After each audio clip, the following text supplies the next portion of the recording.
안녕하세요. 경희방식대로의 경희쌤입니다. 자, 오늘은 관사랑 대명사에 대해서 배우도록 하겠습니다. 정말 문장까지 가는 길이 초반이 좀 길죠. 제가 새로운 아이를 오면 이 부분을 한 주구장창 1시간 반, 2시간을 계속 떠듭니다. 영어 말 없이 영어에 대한 이런 기본 설명을 하기 위해서요. 근데 이것을 이제 유튜브로 올리면서 쪼개긴 하지만 이 부분 자체가 좀 깁니다. 영어 문장으로 가면 요 부분만 이렇게 길고요. 나머지는 문장하고 문법하고 아주 문법 짧은 문법 설명, 그 다음에 문장 이렇게 되는데 요 부분은 어쩔 수 없습니다. 여기가 없으면 문장을 만드는데 너무 어렵습니다. 물론 초등학생이나 저학년이면 이렇게 하지 않죠. 그냥 그렇다라고 하고 아이한테 그냥 무조건 적용시키는데 여러분은 그렇게 하지 않으셔야 한다고 생각합니다. 이런 정확한 개념이 있어야 빼먹지 않고 빠지지 않고 왜 붙여야 되는지 정확한 의미를 파악하실 수 있다고 생각합니다. 그래서 하나하나 자세하게 설명하고 한 다음 편까지 대명사까지 끝내놓고 그 다음 시간에 동사 하면서 문장 연습으로 들어가면서 다음 수업부터는 이제 본격적으로 문장 연습이 되는 타임이 되도록 하겠습니다. 자, 오늘까지만 좀 참아주세요. 예. 오늘 될 수 있는 대로 다 한번 명사에서 끝내보도록 하죠.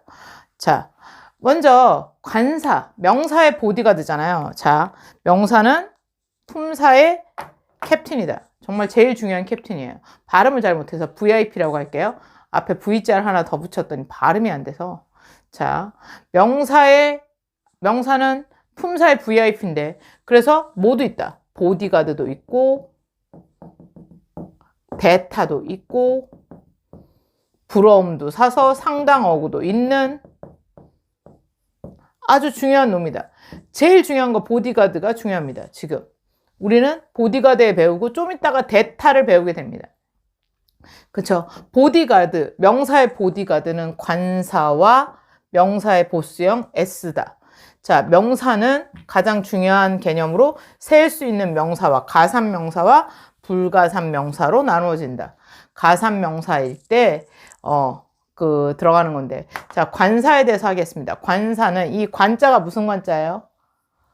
머리에 쓰는 관.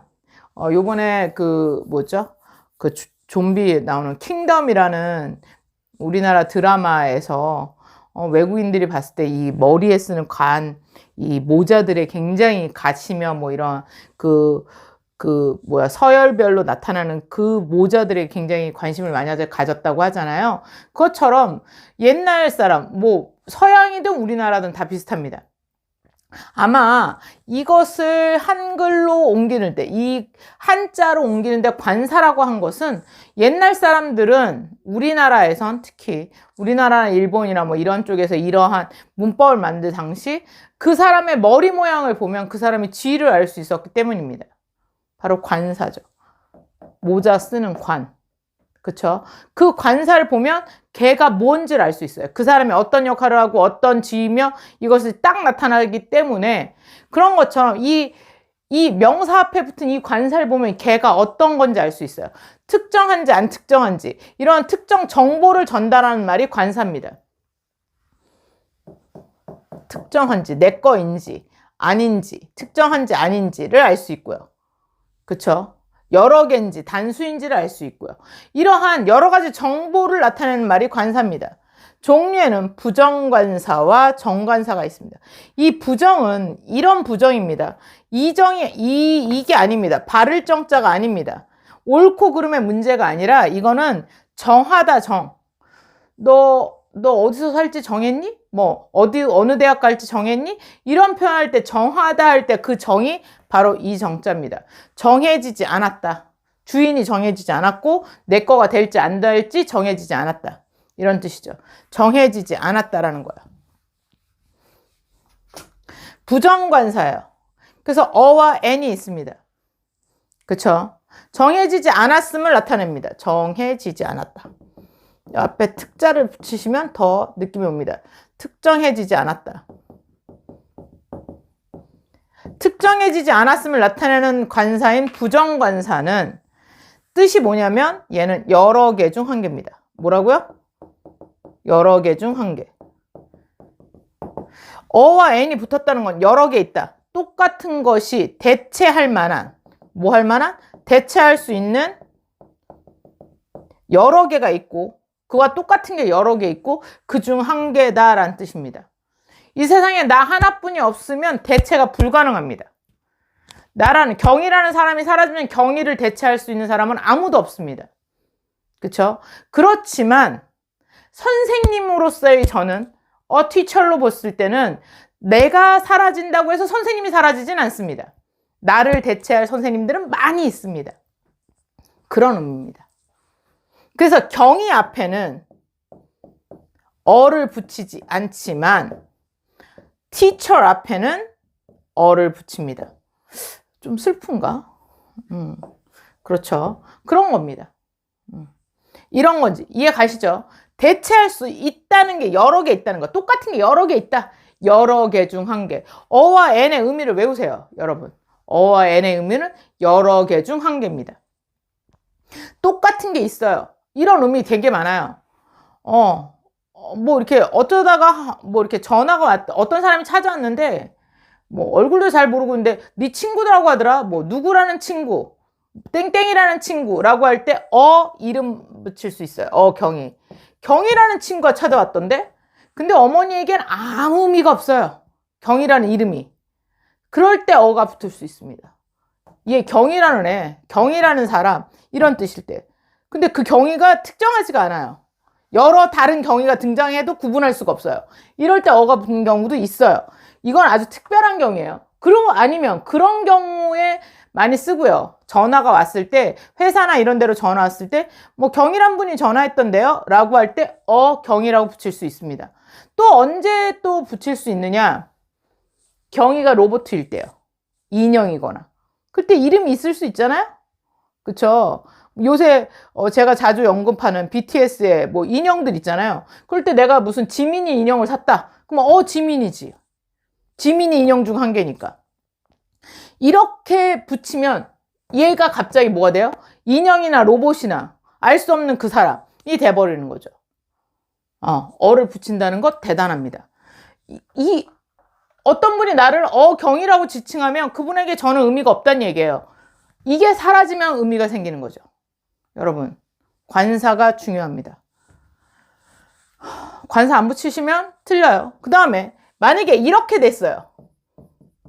보통은 페이퍼는 셀 수 없는 명사입니다. 셀 수 없는 명사에 대해서 좀 이따가 한번 좀 이따 할까요? 될까요? 아니면 다음 편이 될까요? 뭐 하여튼간 이렇게 될 때 페이퍼라는 단어는 셀 수 없는 명사라 어가 안 붙습니다. 만약에 어가 붙으면 얘는 학교 숙제인 수행평가에서 나오는 그런 있잖아요. 논문이나 뭐 보고서 이런 뜻이 됩니다.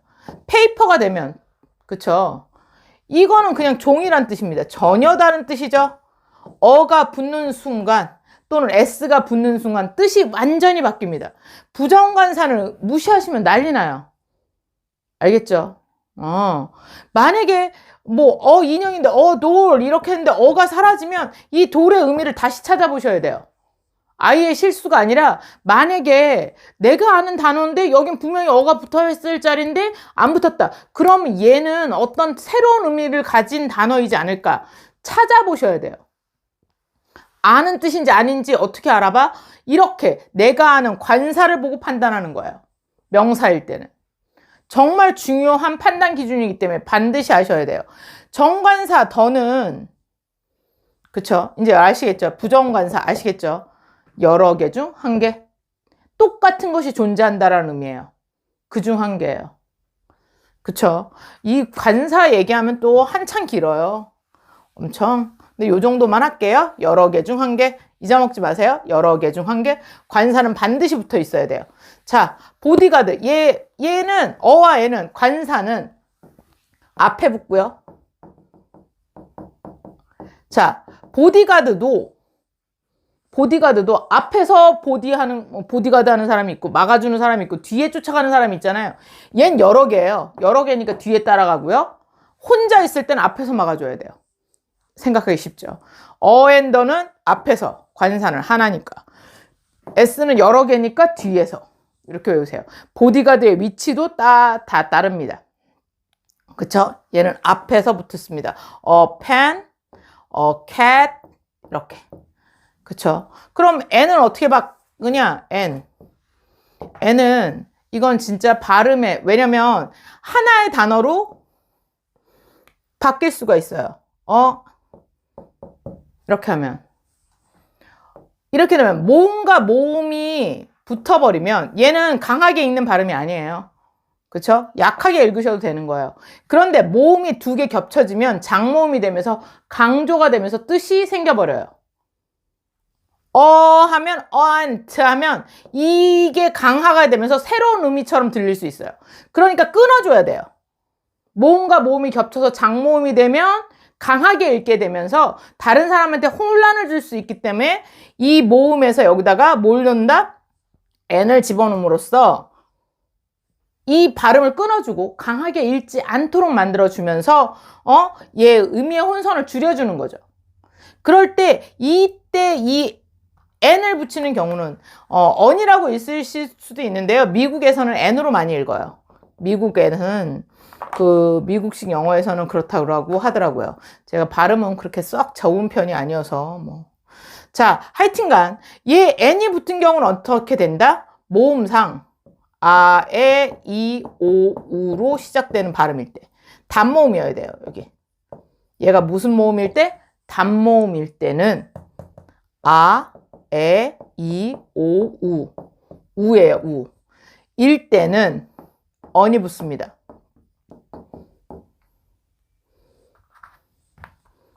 갑자기 왜 A, R이 붙어? on umbrella 할 때 on, 발음이잖아요. 어로 시작하잖아요. 이 발음 중 하나니까 on이 붙습니다. n이 붙습니다. 그런데 이렇게 되면 어떻게 될까요?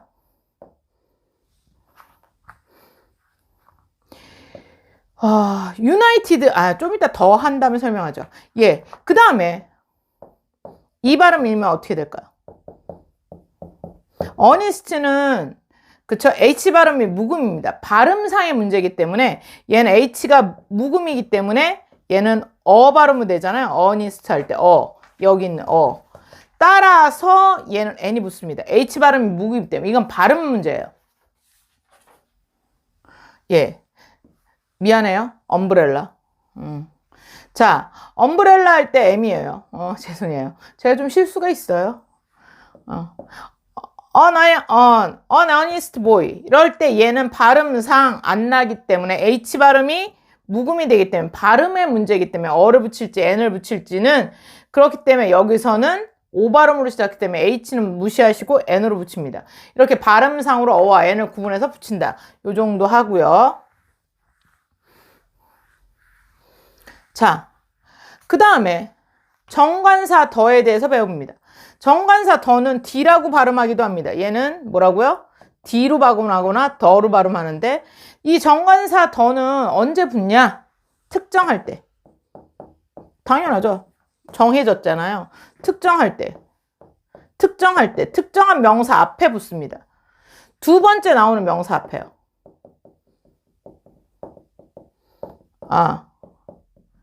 여기서 중요한 게 여러 개 중 한 개일 때 처음 소개할 때 붙는 겁니다. 처음 말할 때. 어와 얘는 뭐 할 때? 처음 말할 때. 제일 중요한 건데 제가 말씀 안 드렸네요. 부정관사는 처음 말할 때 얘기하는 거예요. 부정관사는 여러 개 중 한 개고 처음 말할 때. 근데 그 처음 말한 걸 두 번 말할 때는 뭐다? 더로 바꾼다.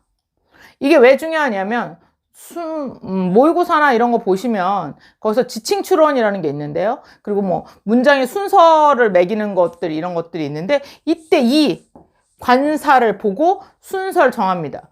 분명히 더 명사가 나왔다면 이 명사를 처음 거론하는 부정관사 어와 n이 붙어 있는 단어가 어디 들어가 있는지 찾으시면 돼요. 얘가 처음 나올 리는 없어요. 아예. 따라서 그걸 보시면 돼요. 이해하시죠? 두 번째 명사 앞에, 두 번째 언급되는 명사 앞에는 더가 붙는다. 특정한 것 앞에, 그 다음 두 번째 언급되는 명사 앞에 이 정관사 더가 붙어요. 더, 그 뭐뭐뭐 이렇게. 그 소년, 더 보이 이렇게 되는 거죠. 이렇게 두 번째 명사되는 그 다음에 세 번째가 뭐에 있냐면 이미 너무 잘 알고 있는 거일 때. 이미 알고 있는 것일 때. 이미 알고 있는 명사일 때. 두 번째 처음 말하지 않는데 처음 말하는데 이미 알고 있어요. 그게 뭐냐? Look at the picture. 그림을 봐 라고 하면 이 그림이 뭔지는 이미 아이들이 알아요. 이럴 때는 이게 그림이야 라고 설명하지 않고 바로 Look at the picture로 만들어 갑니다. 아, 그림의 존재는 알 것이다. 그럼 그림을 봐라면 그 그림을 볼 줄 알 거라고 생각하는 거야. 이럴 때는 처음 얘기해도 그냥 바로 더가 붙습니다. Look at이라는 단어가 붙으면 이 보다라는 단어가 붙을 때는 더가 붙습니다. Look at the. 이미 알고 있는 명사일 때. 그 다음에 이미 알고 있는 명사 앞에도 처음 말하지만 더를 붙일 수 있다. 그 다음에 네 번째는 뭐냐면 유일물 앞에 더.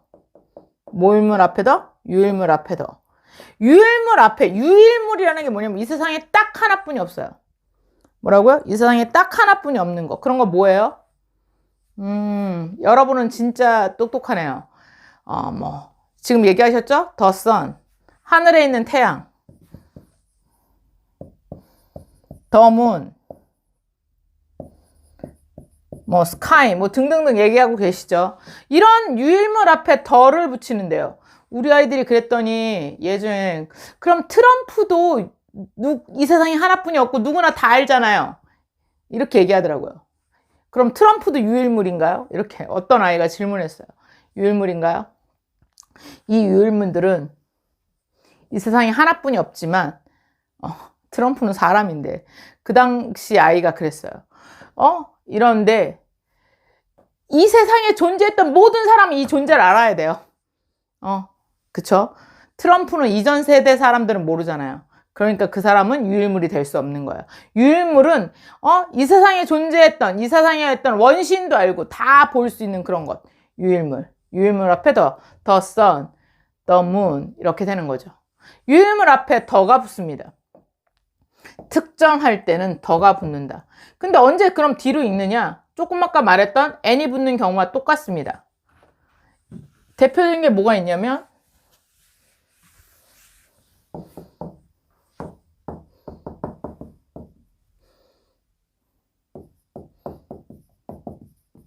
The United States. 이때는 더일까요? 뒤일까요? 이때는 더로 있습니다. 왜요? 얘는 U예요. U는 단모음이 아니에요. 그쵸? 아에, 이에, 우에 안 들어가잖아요. 따라서 얘는 더로 읽습니다. 모음 U지만 더로 읽는다. 그쵸? 이럴 땐 어떻게 돼요?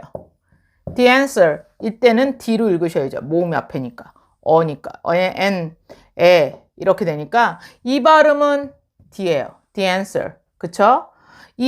이렇게 구분하시면 될 것 같아요. 그쵸? 얘는 좀 길게 장모음. 하여튼가 얘는 더로 발음하셔야 돼요. 주의하세요. 글자 아예 이오 이 모음 앞에서는 더다 아니 디다 이렇게 외우시면 유나이티드 같은 건 그냥 예외처럼 외우셔도 돼요. 어떻게든 외우셔든 하여튼 확실하게 구분하셔서 발음하시면 되겠죠. 자, 정관사, 부정관사. 그러면 정관사는 사실 셀 수 없는 명사에도 종종 붙습니다. 그런데 부정관사는 셀 수 없는 명사는 절대 못 붙거든요. 따라서 부정관사를 붙이면 안 되는 경우 무슨 명사가 있다? 추상명사. 제가 말씀드렸죠. 추상명사는 셀 수 없어요. 러브, 피스를 어떻게 문제주로 세겠어요. 추상명사는 못 세요. 추상명사는 보디가드가 거의 붙지 않습니다. 그쵸? S도 당연히 안 받아요. 추상명사는 보디가드가 안 붙어요. 그래서 추상명사를 가지고 또 품사의 전환 이런 것들이 일어나니까 또 중요하게 또 챕터로 다루게 될 그런 시점이 올 거예요. 나중에 보시면 고등학교 가시고 이러면 또 많이 보게 됩니다. 또 하나 물질 명사입니다. 물질명사 앞에도 부정관사는 못 붙습니다. 자, 그럼 물질명사를 조금 얘기하고 넘어갈게요. 물질명사는 물질 중에 셀 수 없는 물질들이에요. 그럼 이걸 어떻게 나타내는가? 그러면 우리는 자, 고체, 액체, 기체. 고체 중에선 딱딱한 거 다 셀 수 있잖아요. 고체 중에 셀 수 없는 건 딱 두 분류예요. 잘라 쓰는 것들. 또는 가루. 액체, 기체는 다 물질명사입니다. 이렇게 외우시면 쉽죠. 고체, 액체, 기체의 물질명사 중 고체는 잘라 쓰는 것들과 가루가 있다. 대표적인 게 그쵸. 자, 이런 종이가 있어요. 아이고. 이 종이는 몇 장이에요? 한 장이지만 이렇게 자르는 순간 몇 장이 돼요? 두 장이 되잖아요. 이건 한 장일까요? 두 장일까요? 자, 여러분 식빵 상상하세요? 식빵은 이렇게 커다란 게 하나예요? 아니면 잘라진 하나가 하나예요? 이렇게 잘라서 쓰는 것들은 하나의 의미가 그때그때 사람마다 다를 수 있습니다. 제가 그랬죠. 어저께 저번 시간에 강의할 때 정확하지 않으면 복수와 단수가 섞여 있다든가 사람마다 정의하는 게 다 다를 수 있다면 단수 취급으로 넘어가는 거예요. 여기도 마찬가지입니다. 자, 잘라 쓰는 것들은 어떨 땐 이만한 게, 어떨 땐 요만한 게, 어느 게 하나일지 정확하지 않다면 셀 수 없는 명사로 쓰고 셀 수 없는 명사로 취급한다. 잘라 쓰는 것들. 그리고 가루들. 가루를 어떻게 세? 하나하나 쓸 수 없잖아요. salt, sugar. 이런 단어들은 셀 수 없습니다. 얘는 잘라 쓰는 거예요. paper. 그 다음에 뭐가 있을까요? cheese. 뭐 이런 것들. 잘라 써야 되는 것들. 뭐 이런 것들이 있고요. 액체 많죠. 뭐 브레드, 빵. 뭐 이런 것들 다 셀 수 없는 명사입니다. 액체, coffee, milk.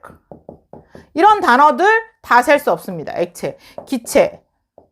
이런 단어들은 셀 수 없는 물질명사입니다. 그럼 이 물질명사는 어떻게 셀까요? 담는 용기에 따라서 또는 잘라진 모양에 따라서 셉니다. 그거는 다른 편에서 공부하시면 될 것 같고요. 하여튼 얘는 담는 용기에 담아서 a cup of coffee, 그쵸? a glass of milk 이렇게 담는 용기에 따라서 셉니다. 그쵸? 뭐 찐득찐득한 것도 치약 같은 것도 셀 수 없어요. 그쵸? 뭐 그런 것들 상상하시면 이것 중에서 물질 명사구나. 얘도 셀 수 없구나. 얘네도 부정관사에 못 들어가는구나. 조금 아까 고유명사 얘기했어요. 첫자, 대문자, 셀 수 없는 것. 그 사람이 사라지면 대체가 불가능하기 때문에 정관사 못 붙여요. 그쵸? 고유명사. 이러한 명사들이 그 다음에 총칭명사. 이런 아이들은 바로 뭐다? 부정관사를 붙이지 못하는 놈들이에요. 여러분이 아셔야 돼요. 그쵸? 이렇게 요 정도 하시면 자, 여러분 명사의 보디가드 and the s. 복수형 붙이는 것도 하셔야 되거든요. 정말 엄청나죠? 그렇지만 명사의 복수형은 나중에 하시고요. 하여튼간 여러 개, 2개 이상이면 s를 붙인다. s나 es를 붙인다. 요 놈들이 바로 명사의 보디가드다. 얘네들이 명사인지 아닌지를 구분하는 척조다. 앞에 관사나 s가 붙었는데 얘를 명사라고 인지 못하시면 안 되겠죠. 근데 문제는 이 s는 동사에도 붙으니까 좀 헷갈릴 수는 있긴 하지만 잘 구분하셔야 합니다. 여러분, 제가 여기서 대명사까지 가려고 했는데요. 여기서 한번 끊고요. 그건 다음 강의로 넘겨서 문장을 만드는 걸로 그냥 바로 연결시키는 게 나을 것 같네요. 명사를 여기서 끝내겠습니다. 감사합니다.